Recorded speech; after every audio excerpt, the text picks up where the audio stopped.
Before we start the lesson, let's do sort of a little warm-up problem.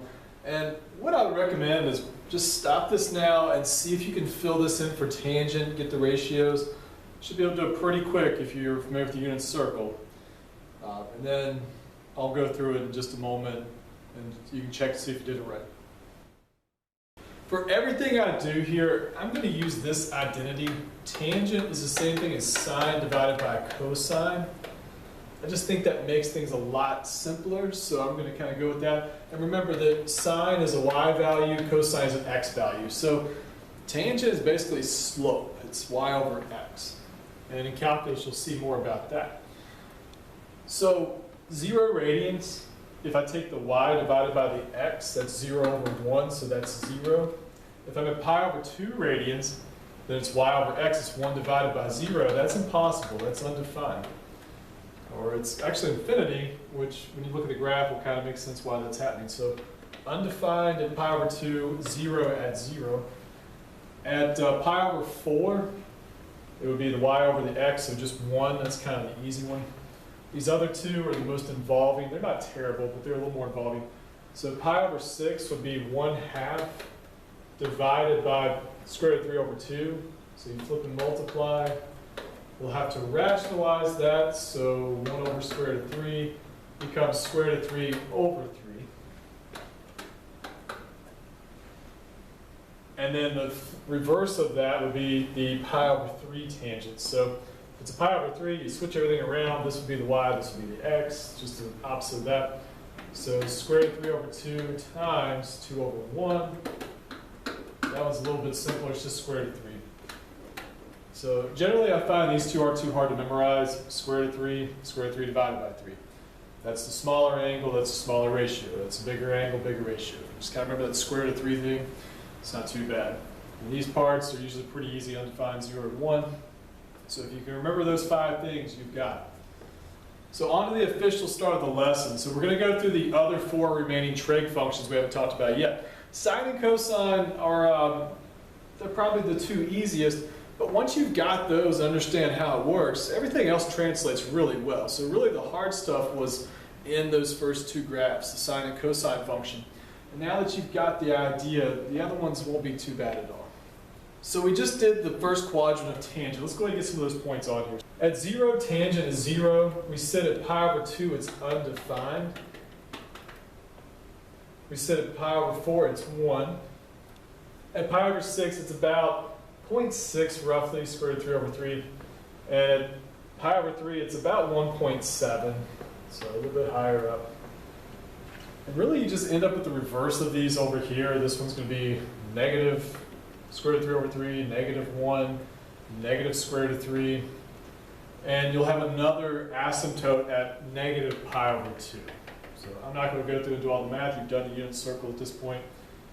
So you sort of get, it almost looks like an x cubed function. It's very similar to that shape.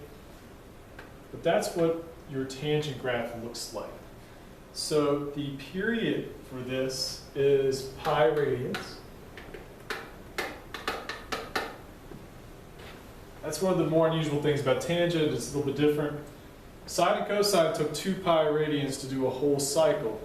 Tangent and cotangent only take pi radians to do a full cycle, because it's going to completely repeat if we start over. We go past pi over 2, it's the exact same shape all over again. It only takes pi radians to do 1 full cycle. So that's a little bit different for tangent. And let's go throw off your graph, or throw off the algebra a little bit, make it a little bit different. A cotangent is the exact opposite of tangent. So you can either think cosine divided by sine, the x over the y values, or just take all your tangent values and you do 1 divided by those. It's the inverse of it. So that's kind of the approach I'm going to take.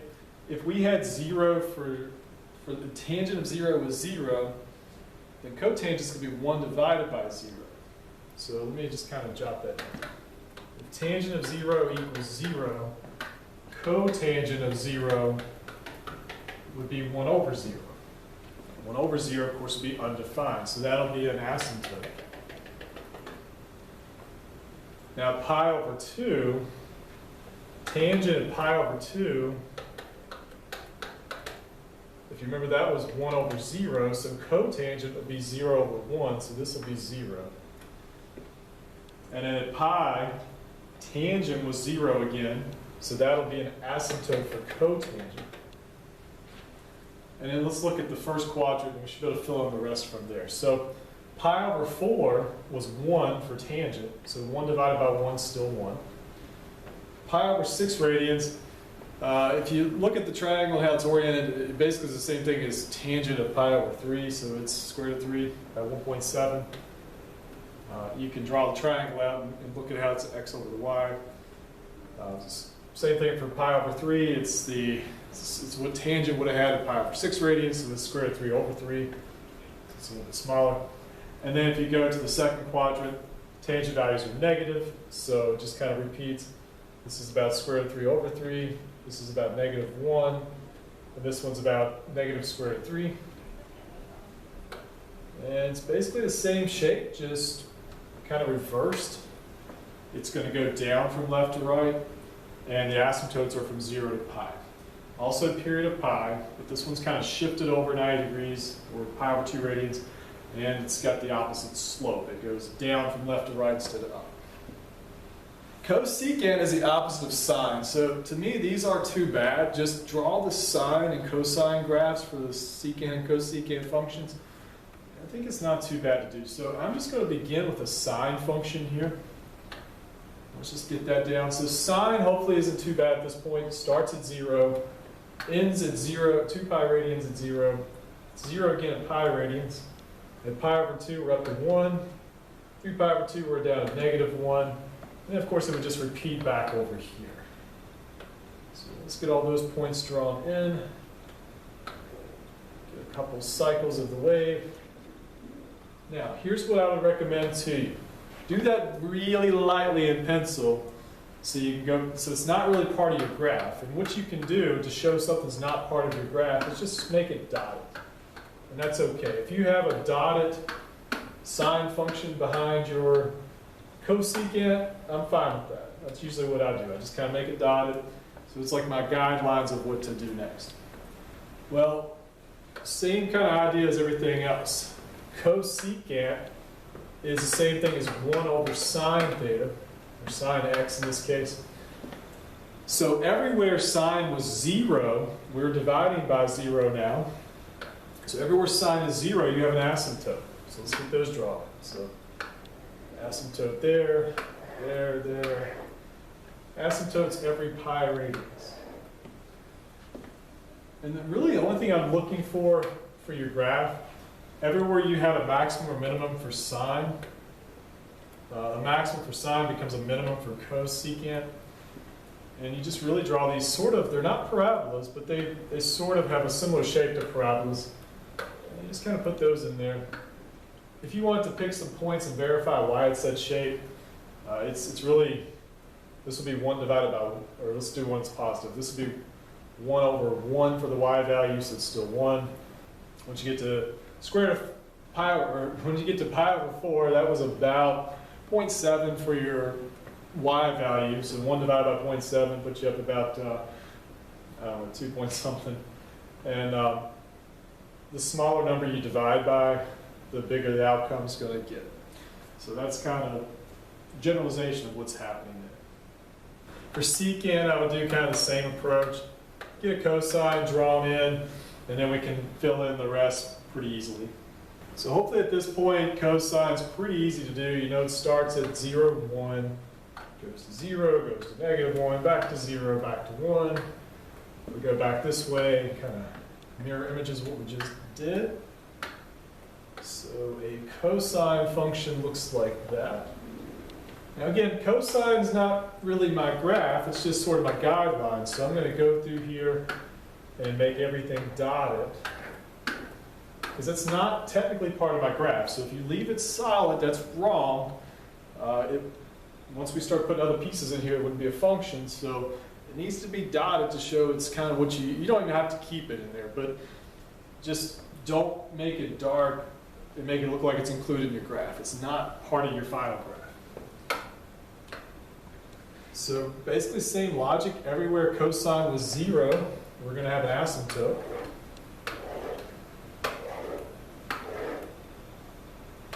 And then everywhere the cosine peaked out, We kind of have these parabola-looking shapes mirroring that.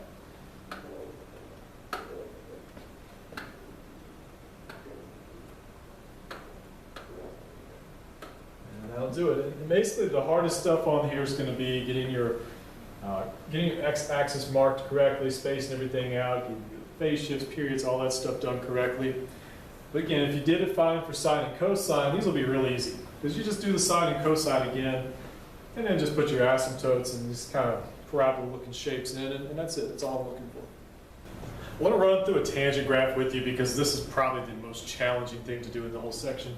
Cotangent works basically the same way. There's slight little changes, but it's the same idea. I think if you could do this, you could do a cotangent. So a lot of the same stuff. It's very similar. The period's different. That's really the main thing. Also, the starting and ending point is a little different, so we'll talk about that especially. So amplitude, let's just start there, because that should be pretty easy. That's 2. Your period here, well, period for tangent is only pi radians. Also for cotangent, it's pi radians. That's one full cycle. So instead of 2 pi divided by your frequency, it's going to just be pi divided by your frequency. So same rule, it's just that it only takes pi radians to do one full cycle, and we're going to fit 2 of those in that normal time period. So it's going to cut that in half. Each one's half as wide. And then your starting and ending are same approach, just a little different. So you can start wherever you want, but it seems to make the most sense to me and to most students I work with, use the asymptotes. Start one asymptote, end at the other. That's what makes the most sense. So let's think about kind of how that normally plays out, and then we'll do the work for this one. So normally tangent of negative pi over 2 is undefined. That's an asymptote. And then tangent of positive pi over 2 is your other one. So I'm going to use those as my comparison. When I look at phase shift here, I'm going to compare it to the asymptote. So that means that when I find my starting point, I'm going to take this stuff, but I'm going to set it equal to negative pi over 2, and that's going to show me what x value to plug in to get that asymptote, that undefined part.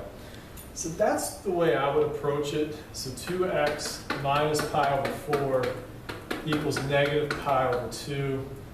We're going to add pi over 4 to both sides. That's going to get rid of it here. And if this becomes over pi over 4, that's going to become 2 pi over 4. So we're going to have 2x equals negative pi over 4, which means that x will begin at negative pi over 8. So that's the beginning point. Or also your phase shift. That is your phase shift. Everything's shifted pi over 8 to the left. Period's a little bit shorter than a normal tangent graph. So for the ending point, same logic. I'm going to take this stuff here, 2x minus pi over 4. And I want to know where the other asymptote is. That's going to happen when you plug in pi over 2 here. So let's see what x needs to be plugging in pi over 2 here. So set it equal to pi over 2. Solving is going to go pretty much the same way. Pi over 4 added to both sides. If you change it to pi over 4, this becomes 2 pi over 4. So 2x is going to be 3 pi over 4. So x will be 3 pi over 8. So we'll start at negative pi over 8. We'll end at positive 3 pi over 8. And again, check your period. Make sure that everything checks out. Negative pi over 8 to 3 pi over 8. Well, that would be 4 pi over 8 sections, so pi over 2. It checks out. So we're looking good so far. All right, so I'm going to start with negative pi over 8. We'll go ahead and label that in here. And then end at 3 pi over 8. And I think the book says to do 2 sections. Usually, I think my assessments also ask you to do 2 sections, 2 full cycles. I'm just going to do one for the example for now. I'm counting pi over 8 so far. So I'm just going to keep that up and see if that gives me everything I need. So 1 pi over 8. 2 pi over 8 would be pi over 4, and then 3 pi over 8 would end up right there. Well, that's 1, 2, 3, 4 sections, if you look at them. So this should be good the way it is. All right, so our asymptotes, normally they would be a negative pi over 2. That got shifted to negative pi over 8. And normally this would be a 3 pi over, or pi over 2, but they got shifted back to 3 pi over 8. So we put an asymptote in there. All right. Now, halfway in between we'd be at 0. Tangent function kind of goes like this. But everything's stretched out double now because that amplitude is 2. So at the kind of 1/4 mark, we'll be up at 2. The first quarter mark over here would be at negative 2.